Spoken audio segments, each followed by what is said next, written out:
আচ্ছা, মেলায় ঘুরতে কার না ভালো লাগে? তারপর যদি গিয়ে টুকিটাকি মন মতো কিছু কেনা যায় তাহলে তো কথাই নেই। হ্যালো সবাইকে।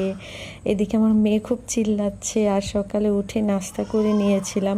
এদিকে সাইরা বাবুর বাবা তাকে স্ট্রলারে রেখে ঘোরাতে ঘোরাতে ঘুমই পাড়িয়ে ফেলছে। আর এই তো বিকালে রেডি হয়ে গিয়েছিলাম আমরা মেলায় যাব বলে। আর সাইরার বাবা বলতাছিল এই ভিডিও করা তুমি বন্ধ করো। এই মেলাটা নিয়ে আমার আগের বারের অভিজ্ঞতা খুবই বাজে ছিল, কারণ আগের বার যখন এই মেলায় গিয়েছিলাম একটু পা রাখার স্পেস ছিল না, এত বাজে অবস্থা ছিল।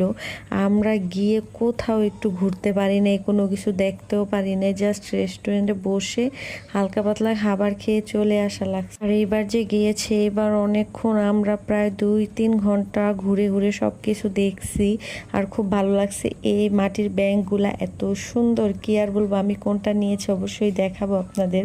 আর এদিকে সাইরার বাবা বলছে ভিডিও রেখে কি কি নিবা নিয়ে নাও, পরে কিন্তু বাসায় গেলে বলতে পারবা না যে এটা নিলাম ওইটা নিতাম এই সেই। পরে এদিকে ওর বাবা আবার ওকে চুড়িও কিনে দিচ্ছিল, আর আমিও একজোড়া চুড়ি কিনেছিলাম, কাচের চুড়ি। আর এদিকে আমার দেবর আর আমার হাজব্যান্ড তারা চটপটি লাভার, আর আমি একটু ফুচকা খাই। তারপর আবার একটু ঠান্ডা খেয়ে এখানে আলু চিপস নিয়ে নিয়েছিলাম। ছিল আমাদের মেলা।